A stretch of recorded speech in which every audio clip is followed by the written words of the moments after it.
حياكم الله ويا رب تكونون بأحسن حال. يمكن واحد من أكثر الأخبار اللي لفتتني وفرحتني كذلك بنفس الوقت هو خبر الحكم على غاسموس بلودان بالحبس لمدة 4 أشهر. طبعا موضوع الحكم على غاسموس بلودان بالحبس ليس موضوع عابر، وليس مع وقف التنفيذ، لكن مع التنفيذ. يعني الطيب هذا سيدخل الحبس أو سيدخل السجن، وحيكون من أصحاب السوابق وخريجي السجون. الحكم هذا أصدرته محكمة مدينة مالمو بعد محاكمة بالمدينة استمرت لمدة يومين، والحكم جاء بعد تهم وجهت إلى بلودان تتهمه بالتحريض على مجموعة من المواطنين في السويد، وهنا مقصود طبعا المسلمين. وهذه التصريحات جاء أو أثناء فترة حرقه للقرآن في مدينة مالمو السويدية عام 2022. القانون السويدي رأى أن في تصريحات بالودان اللي قال فيها أن المسلمين يستعملون العنف كوسيلة للتواصل، وأن أي بلد في العالم يدخل إليه المسلمون سيسيطرون على قيادته ويقومون بإدارة المجتمع، بأنها تصريحات عنصرية ومحرضة وتتوجب العقوبة. وعنده تصريح ثالث ذكر فيه، طبعا جميع هذه التصريحات كانت في مدينة مالمو، ذكر بهذا التصريح الثالث أن العرب والأفارقة أغبياء ولا يعملون، وأنهم مجرد مجرمين، وأن المسلمين كذلك بارعون بشيء واحد في هذه الدنيا وهو القتل.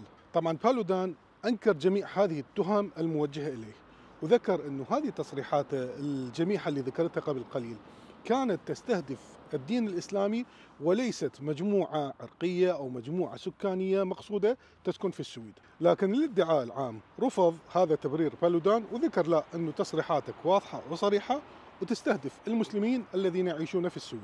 موضوع حرق القرآن الكريم في مدينة مالمو السويدية رافقته ضجة جدا كبيرة وقتها، حتى حينها عضوية السويد في الناتو كانت مهددة. وذكرت السويد أن هناك بعض الدول حاولت تستغل هذه الأوضاع، موضوع حرق القرآن، والسويد سمت إيران مثلا أنه حاولت تتدخل بهذه الأزمة وتأجج الأوضاع من خلال إرسال أكثر من 15,000 رسالة نصية داخل السويد. وليس هذا فقط، بل أن هناك العشرات أو المئات، لأن العدد 300 شاب من أصول مهاجرة في السويد استحصلوا على أحكام بعد مواجهتهم موضوع حرق القرآن اللي قام به بالودان هذا في مدينة مالمو السويدية. أنا شفت لقاء لبالودان قبل فترة ذكر فيه أنه طوال عام 2023 كان يعيش تحت حماية جهاز المخابرات الدنماركية، وكذلك كان يعيش في أماكن سرية بسبب التهديدات الجدية على حياته. هذا موضوع الحكم اللي صدر على بالودان في السويد ليس الأخير، وأن هناك محاكمة تنتظره هنا في الدنمارك